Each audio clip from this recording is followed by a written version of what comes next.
शैतानिर्रजीम बिस्मिल्लाहिर्रहमानिर्रहीम।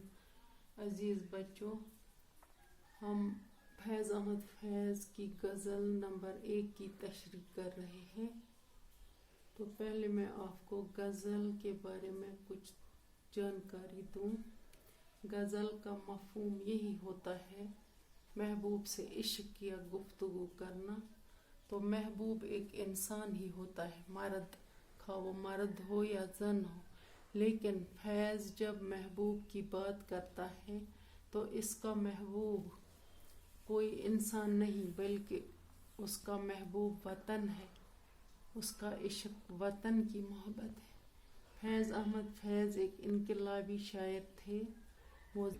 वो जालिमाना कुव्वतों के खिलाफ थे।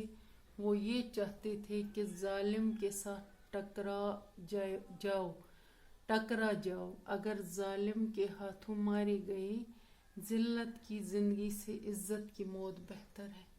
वो मुकम्मल इनकलाब की बात करते थे, लिहाजा वो एक इनकलाबी शायर थे। इसलिए उन्होंने चंद और लोगों के साथ एक तहरीक शुरू की थी जो तरक्की पसंद तहरीक के नाम से जानी जाती है। उसके वो बुनियादी रहनुमा थे। वो ये समझते थे कि अदब से हम आला मकासद हासिल कर सकते हैं। अदब से हम सोई हुई कौम को जगा सकते हैं। वो जालिम और जुल्म और जालिम हुकूमतों के साथ मफाहमत नहीं करना चाहते। वो ऐसा इनकलाब चाहते थे जहाँ जुल्म न हो, लोगों को मुकम्मल आज़ादी मिले, बुनियादी हुकूक हासिल हों, अवाम खुशहाल हो, लोग अपनी मर्जी पर जिएं। इसके लिए वो इनकलाब के ख़्वाहां थे। इसके लिए वो अपना भरपूर किरदार भी अदा करते थे। जुल्म और जालिम समाज के लिए वो तवाना आवाज़ थे।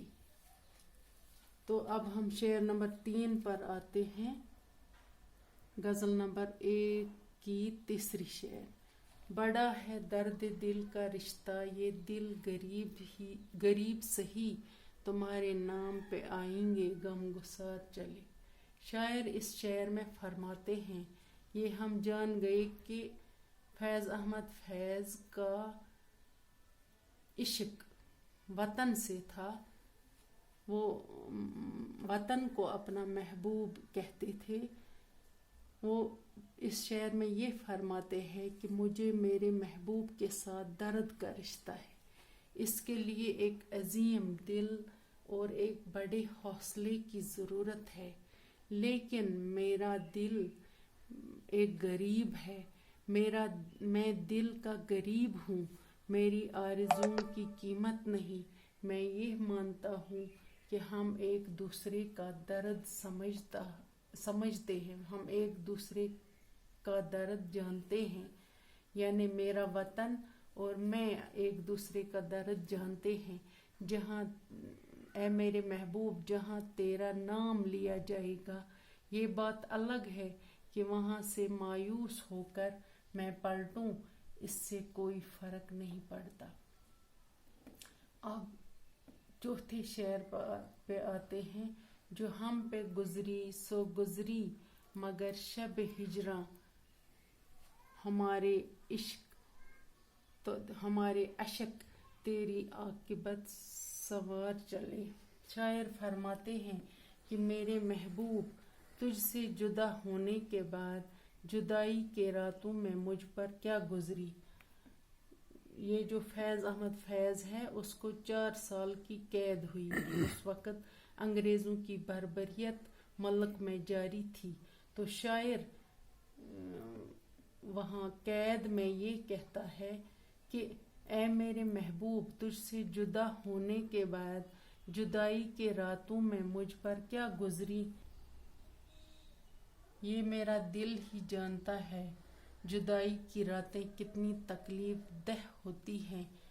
इस जिक्र को छोड़ देना ही अच्छा है, लेकिन तेरी जुदाई में मैंने जो खून के आंसू बहाए हैं, इनसे तेरी आकिबत के मतलब है आकिबत के माना है आखिरत, तेरी आखिरत संवर गई है। ये आंसू तुम्हारी आज़ादी को करीब से करीब तर किए जा रहे हैं। तो अब 5वें शेर पे आते हैं। हुजूर यार हुई दफ्तर जुनू की तलब, ग्रह में ले कर गरेबां तार तार चले। शायर फरमाते हैं कि ए मेरे महबूब, जब तूने मुझे अपने दरबार में तलब किया यानी हाजिर किया और मुझसे ये पूछा गया कि तुम्हारी दीवानगी या मोहब्बत कहाँ है, तो मैंने अपने गरेबां के टुकड़े टुकड़े कर दिए और इन टुकड़ों को ग्रह में बांध कर महबूब के दरबार में हाजिर होने चल पड़ा, ताकि मेरा महबूब यही तार तार गरेबां देखकर मेरी दीवानगी को समझ पाएगा। बाकी